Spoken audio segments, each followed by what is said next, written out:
अध्यक्ष जी, ऐसे समय में जब भारतीय जनता पार्टी की केंद्र सरकार ने देश में जनतंत्र को कुचलने में कोई कसर नहीं छोड़ी, आज इस सदन के अंदर जो कुछ घटनाएं घटी हैं वो शायद जनतांत्रिक मूल्यों के लिए एक बहुत बड़ा और अच्छा उदाहरण पेश करती हैं। विपक्ष के लोगों ने अविश्वास प्रस्ताव पेश किया। जब हमारा सदन शुरू हुआ था कुछ दिन पहले, कितने दिन हो गए? 8 दिन हो गए। 8 दिन पहले जब शुरू हुआ था उसी दिन इन्होंने मीडिया में अनाउंस कर दिया था कि हम नो कॉन्फिडेंस मोशन लाएंगे। सब लोगों को ये लग रहा था यार ये कैसे लाएंगे, क्योंकि उसके लिए तो 14 आदमी चाहिए होते हैं, इनके पास तो 8 ही हैं। तो एक पत्रकार ने इनसे पूछा, इन्होंने कहा नहीं हो गई ये बात, 6 से और हो गई ये बात। मेरे को पता नहीं यार, फिर मैंने कहा यार मेरे वाले ऐसे तो नहीं है। मैंने एक एक से बात करी।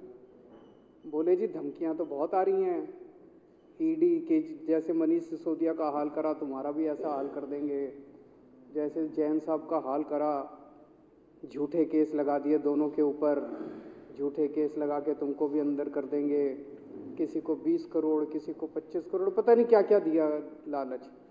तो इनको उम्मीद थी 14 हो जाएंगे इनके, लेकिन अध्यक्ष महोदय 14 तो दूर की बात है, एक भी नहीं गया। हमारे टोटल 62 एमएलए हैं। आज मनीष जी और सत्येंद्र जैन हमारे बीच नहीं हैं, 60 बच गए। 60 में से राजेश गुप्ता, प्रकाश झारवाल और रोहित मेहरोलिया दिल्ली के बाहर गए हुए, 57 बच गए। एक अध्यक्ष महोदय हैं, 56 बच गए। 56 यहाँ मौजूद हैं।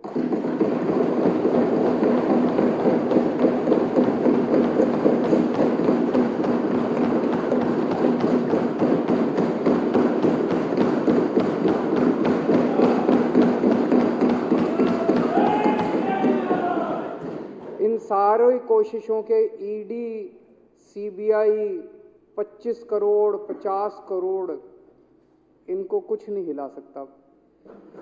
ये तो इनका कल तक इनको फिर लगने लगा कि भाई हमारे पास आदमी नहीं है, तो कल इन्होंने वो विड्रॉ कर लिया अपना नो कॉन्फिडेंस मोशन। इनकी पार्टी हमारी जगह होती तो ये मीडिया में जाके नाचते गाते हमारा अपमान करते, देखो गिर गया इनका मोशन। हम डेमोक्रेसी में यकीन करने वाले लोग हैं। मेरे दिल में आया कि ये अगर नो कॉन्फिडेंस मोशन ला रहे हैं तो ये जरूर कुछ ना कुछ बात अपनी कहना चाहते हैं, इनको अपनी बात कहने का मौका मिलना चाहिए। तब मैंने कहा भाई ये नो कॉन्फिडेंस नहीं ला पाए कोई बात नहीं है, तो अपने ही दोस्त अपने ही लोग हैं, आज उस पार्टी में कल यहाँ होंगे।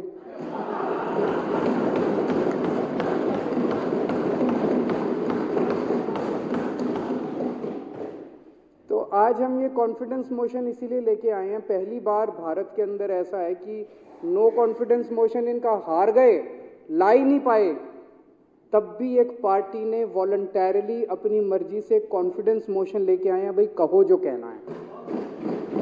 तो आज इन्होंने कहा हम कंस्ट्रक्टिव, एक वो दोहा है ना, निंदक नियरे राखिए, तो हम चाहते हैं कि ये हमारा को क्रिटिसाइज करें, हम चाहते हैं कि ये हमारी कमियां निकालें, हम चाहते हैं कि हमारी गलतियां निकालें जिससे हम सीख सकें। अध्यक्ष महोदय, सबसे पहले तो मैं आपको साधुवाद देना चाहता हूं। मैं देख रहा था 65 मिनट का डिस्कशन हुआ है, 65 मिनट में से 35 मिनट विपक्ष को दिए गए हैं, 30 मिनट सत्ता पक्ष को। हमारे 62 एमएलए, इनके 8 एमएलए, पूरे देश के मैंने ट्रांजैक्शन बिजनेस रूल्स जो भी हैं विधानसभाओं के और पार्लियामेंट के, वो मैंने निकलवा के पढ़े। जितने एमएलए होते हैं प्रोपोर्शन में टाइम मिलता है। टाइम इनको 60 मिनट के हिसाब से, इनके 11% लोग हैं, इसके हिसाब से इनको 7 मिनट बनते थे। 7 की बजाय आपने 35 मिनट दिए इनको, 5 गुना। और मैं सारा बैठ के लिख रहा था ये क्या कह रहे हैं। मैं कह रहा हूं अभी 2025 तो छोड़ो, 2050 का चुनाव भी दिल्ली में नहीं जीत पाओगे, यही हाल रहा है। देखिए, केवल क्रिटिसाइज करने के पॉइंट ऑफ व्यू से क्रिटिसाइज करना अच्छी बात नहीं है। कुछ ढंग की बात तो करो, कुछ जनता की बात तो करो। कुछ केवल गाली गलोच, ये केजरीवाल ने ये नहीं किया, ये नहीं किया, ऐसे नहीं किया, वैसे नहीं किया। यार जनता के ढंग की बात करो, अच्छी बात करो। केजरीवाल ने 1000 कहा था, 995 क्यों बनाए, 5 क्यों नहीं बनाए? अरे बना देंगे, बाकी भी बना देंगे, चिंता क्यों करते हो? जब उतने बना दिए ये भी बना देंगे। वहाँ पे शुगर की दवाई नहीं मिलती, दे देंगे, शुगर की दवाई भी दे देंगे। बाकी तो मिलती है, बाकी मिलती है, क्यों नहीं मिलती? आपका मैं पॉलीक्लिनिक में उद्घाटन करके आया था, मेरे को याद है, आपको साथ लेके गया था मैं। इन्होंने 2017 में भी कोशिश करी थी, बोले हमारी सरकार गिरा देंगे। तब तक हमें लगता था ये कुछ ज्यादा ही चाणक्य होंगे, अब तो पता चल गया खोखले हैं, इनके पास कुछ नहीं है। इनके पास दिखावा ज्यादा है, शोर ज्यादा है, अंदर कुछ नहीं है। तो 2017 में कहते थे 21 एमएलए तो डिस्क्वालीफाई कर देंगे, 21 को डिस्क्वालीफाई कर देंगे, इतनों को तोड़ लेंगे और फिर सरकार में बहुत दिमाग लगाता था यार। 70 में से 67 हैं हमारे पास, 3 इनके पास है, जब तक 4 रह जाएंगे मेरे पास तब भी मेरी मेजॉरिटी है। 3 इनके पास, 4 भी अगर मेरे पास है, मेरी मेजॉरिटी है, तो ये कैसे सरकार गिराएंगे? मेरी पल्ले के बाहर था, मेरी समझ के बाहर था। लेकिन पत्रकार आते थे, कहते थे अमित शाह लगा हुआ है और सरकार गिरा देंगे। 2017 में कोशिश कर ली, उसके बाद 2019 में कोशिश कर ली, 2020 में। अब मत करना यार, इज्जत थोड़ी भी अगर इज्जत बाकी है अब मत करना। अभी मैंने देखा था तेलंगाना के अंदर नवंबर के फर्स्ट वीक में, आप लोगों ने देखा होगा, स्टिंग हुआ था वहां पे। भारतीय जनता पार्टी के 3 नेता तेलंगाना की सरकार गिराने के लिए वहां के एमएलए को खरीदने पहुंचे। 3 बीजेपी के नेता बैठे हैं, 4 बीआरएस के एमएलए बैठे हैं, उनके साथ बातचीत हो रही है। 3 घंटे बातचीत चली, सारी रिकॉर्डिंग हो गई। उसमें वो कह रहे हैं कि हमारे बीएल संतोष साहब मिलेंगे तुमसे, अमित शाह जी मिलेंगे तुमसे, और 50-50 करोड़ ऑफर कर रहे हैं। और बोले 25-25 करोड़ में हमने दिल्ली के खरीद लिए, अब दिल्ली की सरकार गिरने वाली है। केसीआर साहब का फोन आया उसी दिन शाम को मेरे पास, अरविंद जी मेरे पास पूरी इन्फॉर्मेशन है, आपकी सरकार गिरने वाली है। मैंने कहा जी चिंता ना करो, ये यूं ही करते हैं, ये 3 साल से यूं ही करते हैं। तो वैसे रेट हमारे 25 लगा रखे हैं, उनके 50 लगा रखे हैं, ये गलत।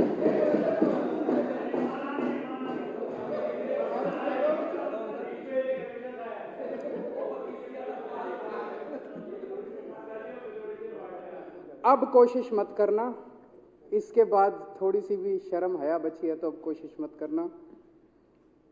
ये आम आदमी पार्टी है, हम भगत सिंह के चेले हैं, फांसी पे चढ़ जाते हैं, ऐसे नहीं बिकते। फांसी पे चढ़ना मंजूर है, देश के साथ गद्दारी नहीं करेंगे। सबसे पहले तो मैं इनको सबको बधाई देना चाहता हूँ, ये एक एक हीरा है हमारा।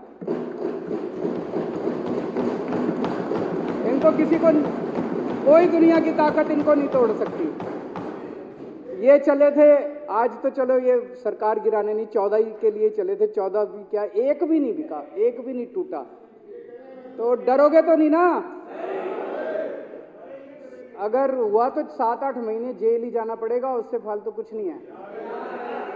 मैं बड़े से बड़ा वकील दे दूंगा, चिंता मत करना, और तुम्हारे पीछे से तुम्हारे घर का ख्याल मैं रखूंगा, ठीक है?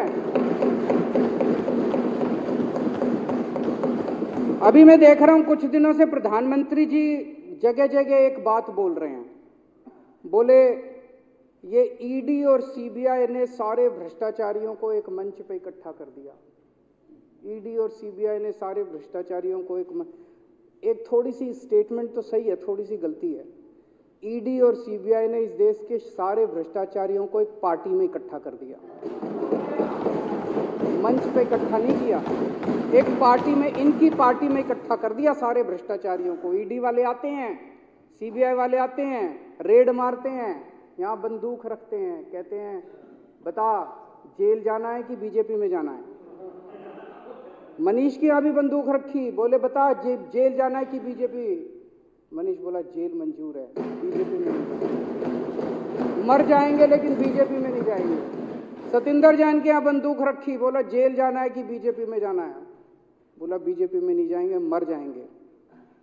हेमंत बिश्व शर्मा के यहाँ बंदूक रखे, बोला बीजेपी मंजूर है। क्यों? उसने चोरी कर रखी थी, इन्होंने चोरी कर नहीं रखी दोनों ने, तो इनको पता है 6-7 महीने रख लेंगे, उसके बाद तो बाहर आना ही है, कुछ करा नहीं है, इससे फालतू क्या है? बेल तो मिलनी है, आज नहीं मिलेगी, कल मिल जाएगी, कल नहीं मिलेगी, परसों मिल जाएगी। नारायण नराने के यहाँ बंदूक रखी, बोला जी बीजेपी में जाएंगे। वो शुभेंदु, ये जितने उदाहरण दे रहे थे, शुभेंदु अधिकारी, मुकुल रॉय, यहाँ बंदूक रखी, उन्होंने चोरी कर रखी थी, घोटाले कर रखे थे।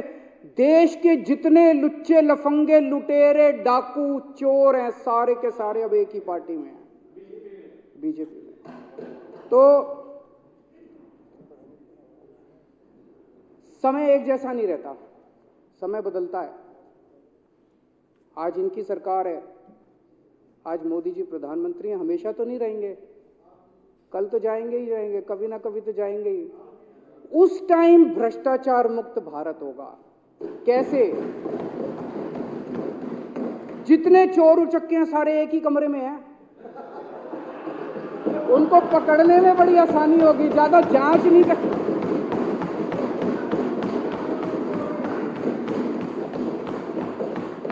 सारों को ईडी सीबीआई दिखा के सारे देश के लुटेरों को इन्होंने अपनी पार्टी में इकट्ठा कर लिया। जिस दिन इनकी सरकार जाएगी और मोदी जी प्रधानमंत्री नहीं होंगे, बीजेपी वालों को जेल में डाल दो, देश भ्रष्टाचार मुक्त हो जाएगा।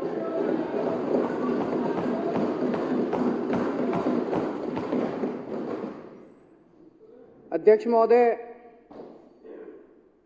प्रधानमंत्री जी को भगवान ने बहुत बड़ा मौका दिया था, इस देश की जनता ने बहुत बड़ा, इतना भारी मैंडेट दिया था।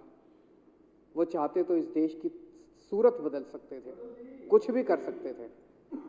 वो चाहते तो इस देश को कहीं ना कहीं का कहीं ले जा सकते थे। क्या किया उन्होंने? देश में लूट मार, नफरत, लड़ाई झगड़ा, आज हर आदमी डरा हुआ है देश के अंदर। सबको साथ लेके चलते, जैसे हम सबको साथ लेके चल रहे हैं, हम इनको भी साथ लेके चलते हैं, सबको साथ लेके चलते हैं, हम लोग सबको साथ लेके चलते। मनीष सिसोदिया ने इतने अच्छे स्कूल बना दिए, प्रधानमंत्री जी मनीष जी को बुला के कहते मैं तेरे को देश कार्य शिक्षा मंत्री बना रहा हूं, मनीष सिसोदिया जा 10 लाख स्कूल ठीक कर दे देश के, तब बड़ी बात होती। उनको इतना बड़ा मौका दिया देश के लोगों ने कि कुछ का कुछ कर सकते थे, लेकिन उन्होंने सारा मौका, आज सारे डरे हुए हैं। कल एक बड़ा इंडस्ट्रियलिस्ट आया था मेरे से मिलने के लिए, बोला जी एक एक करके सब लोग इंडिया छोड़ के जा रहे हैं, सब इंडिया छोड़ के जा रहे हैं, विदेशों की सिटीजनशिप ले रहे हैं, क्यों, क्या जरूरत पड़ गई? बोले कभी ईडी, कभी सीबीआई, कभी इनकम टैक्स, कभी फलाना, कभी ढिमका, ऐसा डरा रखा है, सब लोगों को इन्होंने डरा रखा है, किसी को काम नहीं करने देते, ना खुद काम करते, ना किसी को काम करने देते, किसी को जीने नहीं देते, सब लोगों को डरा के रखते हैं। ये भी डरे पड़े हैं, ऐसा नहीं कि ये 2 को छोड़ के बाकी सारी बीजेपी भी डरी पड़ी है, बाकी सबका इनका भी यही हाल है। मीडिया को डरा रखा है। मीडिया वाले जब उलट सुलट गंदी खबरें, गलत खबरें दिखाते हैं, कई लोग गालियां देते हैं मीडिया को, मीडिया ऐसे क्यों है, मीडिया बिका हुआ है, गोदी मीडिया है, फलाना मीडिया। मैं आप सबकी जानकारी के लिए बता दूं, एक एक मीडिया हाउस के मालिक के ऊपर 4-4 ईडी के केसेस बना रखे हैं इन्होंने। आप भी उनकी जगह होते, आप भी यही करते। मजबूरी है उनकी। जिस दिन ये पता चल गया ना मोदी जा रहा है, ये देखना ये मीडिया खा जाएगा इनको पकड़ पकड़। अभी मजबूरी है सबकी मजबूरी है, मीडिया वालों के। एक एक मीडिया हाउस के मालिक के ऊपर इन्होंने 4-4, जब मर्जी जेल में डाल दें इसको, जब मर्जी जेल में डाल दें इसको। सबको डरा रखा है इन्होंने, जजों को डरा रखा है इन्होंने। देश के सारे जज डरे पड़े हैं, सुप्रीम कोर्ट के जज डरे पड़े हैं, हाई कोर्ट के जज डरे पड़े हैं, डिस्ट्रिक्ट कोर्ट के जज डरे पड़े हैं, पत्रकार डरे पड़े हैं, रिपोर्टर डरे पड़े हैं इनसे, इंडस्ट्रियलिस्ट डरे पड़े हैं। जितनी ऑपोजिशन की सरकारें हैं, किसी को नहीं चलने देते। हमारी पंजाब में सरकार है, इस बार बजट सेशन नहीं होने दिया उनको। पंजाब सरकार का बजट सेशन कराने के लिए सुप्रीम कोर्ट से आदेश लाना पड़ा। गवर्नर कहता है मैं फाइल जाती है ना हाउस की प्रोसीडिंग होने के लिए, फाइल जाती है एलजी साहब के पास, जैसे वहां गवर्नर के पास जाती है, वो तो फुल स्टेट है। गवर्नर फाइल लेके बैठ गए। एक दिन भगवंत मान जी ने कोई चिट्ठी लिख दी थी गवर्नर साहब को, गवर्नर साहब को वो चिट्ठी पसंद नहीं आई, बोले मैं फाइल नहीं साइन करूंगा, बजट सेशन नहीं होगा। ये तो हद हो गई यार, बजट सेशन नहीं होगा, ये क्या बात हुई? सुप्रीम कोर्ट में भगवंत मान को जाना पड़ा, सुप्रीम कोर्ट में आदेश लेके आए। अभी तेलंगाना सरकार सुप्रीम कोर्ट गई हुई है, बता रहे 12 बिल के ऊपर 6 महीने से गवर्नर बैठा, साइन नहीं कर रहा। किसी ऑपोजिशन की सरकार को काम नहीं करने देते। ये क्या कर रहे हैं ये लोग? ऐसे देश तरक्की करेगा? भगवान ने बहुत बड़ा मौका दिया था, लेकिन उन्होंने पूरा मौका गंवा दिया।